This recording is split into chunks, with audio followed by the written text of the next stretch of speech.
டேய் நீ என்னடா பெரிய ஏதோ நல்லவன் மாதிரி பேசிட்டு இருக்க. இவன்லாம் போன வாரத்துக்கு முந்தின வாரம் எப்பயே வந்து எவிக்ட் ஆகியிருக்க வேண்டியது.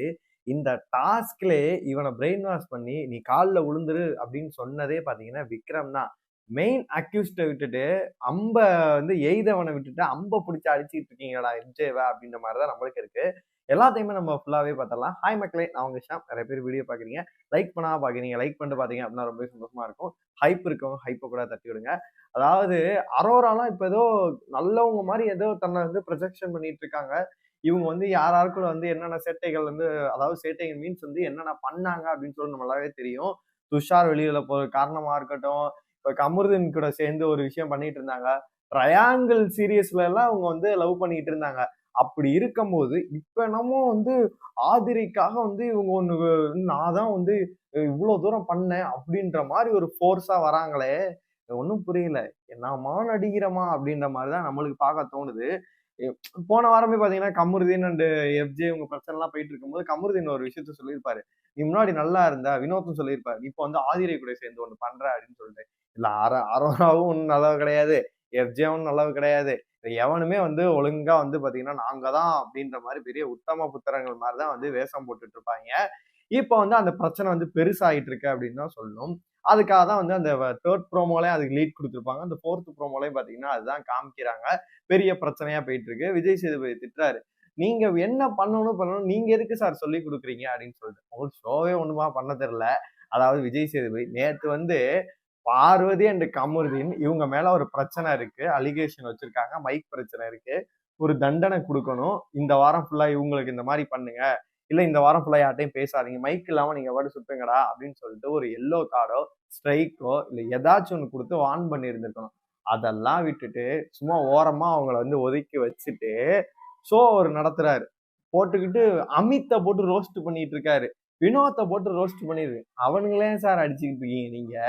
மெயின் அக்யூஸ்ட் அவங்க, அவங்களால துன்பப்பட்டது இவங்க. அதுக்காக நீங்க அவங்கள ஃபர்ஸ்ட் அடிச்சு முடிச்ச பிறகுதான் இவங்க சைடு வந்து அமித்தோட கேள்வி கேட்டுக்கணும். தேவையில்லாம ஆடா நேத்து சிக்கினது யாரு அப்படின்னு கேட்டீங்கன்னா அமித் அவர்கள் தான் நேத்து சிக்கியிருப்பாரு. விஜய் சேதுபதி பாத்தீங்கன்னா ஃபுல் அண்ட் ஃபுல் ரோஸ்ட் பண்ணிட்டு இதை வந்து வினோத்தையும் பாத்தீங்கன்னா இவங்களோட பங்குல சேர்த்து போட்டு அடி அடின்னு அடிச்சுட்டு இருந்தாரு அப்படின்னு சொல்லலாம்.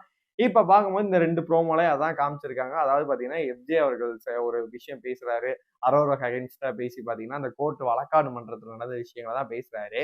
அந்த டாஸ்கை நீங்க பார்த்திருந்தீங்க அப்படின்னா உங்களுக்கு நல்லாவே தெரிஞ்சிருக்கும். எஃப்ஜே கிட்ட வந்து ஃபுல் அண்ட் ஃபுல் வந்து பேசி எல்லாம் பண்ணது விக்ரம். விக்ரம் என்ன சொல்லியிருப்பாரு அப்படின்னா, இதை நீ ஒத்துக்கோ, வேற வழி கிடையாது, மன்னிப்பு கேட்டுரு கடைசியில.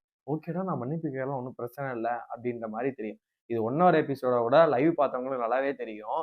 ஃபுல் அண்ட் ஃபுல் வந்து வினோத், அதாவது விக்ரம் அவர்கள் வந்து பாத்தீங்கன்னா எஃப்ஜேட்ட பேசி நான் அந்த மாதிரி வாதாடுறேன், இந்த மாதிரி சொல்றேன், பேசிட்டு கடைசியில நீ வந்து மன்னிப்பு கேட்டுரு, நீ உன்னை எக்ஸ்போஸ் பண்ண பாக்குறாவ, அதுக்கெல்லாம் இடமே கொடுக்காத அப்படின்னு சொல்லிட்டு பண்ணியிருப்பாரு. அதே மாதிரி அமித்தும் பாத்தீங்கன்னா அவ்வளவுதான், குற்றம் ஒத்துக்கப்பட்டுச்சு, அவர் ஒத்துக்கிட்டாரு, மன்னிப்பு கேட்டார், முடிஞ்சு போச்சு அப்படின்னு சொல்லிட்டு விட்டுட்டாரு. அந்த இடத்துல ஆதிரை ஓட இது பாத்தீங்கன்னா நான் என்ன நடந்துச்சு அப்படின்னு சொல்லிட்டு சாட்சிகள் எல்லாத்தையுமே ரெடி பண்ணியிருந்தாங்க. அதை எதையுமே பாத்தீங்கன்னா கோர்ட்ல வந்து ஏத்தவும் விடவே இல்லை, எதுவுமே பண்ண விட ஃபுல் அண்ட் ஃபுல் பாத்தீங்கன்னா பிளான்டா பண்ணி அதை மன்னிப்பு கேட்டு இவங்க சோழியை வந்து முடிச்சு விட்டு போயிட்டாங்க. இது வந்து ஃபுல் அண்ட் ஃபுல் வந்து ரெடி பண்ணது யாரு அப்படின்னா விக்ரம். விக்ரம் ரெடி பண்ணியிருப்பாப்ல.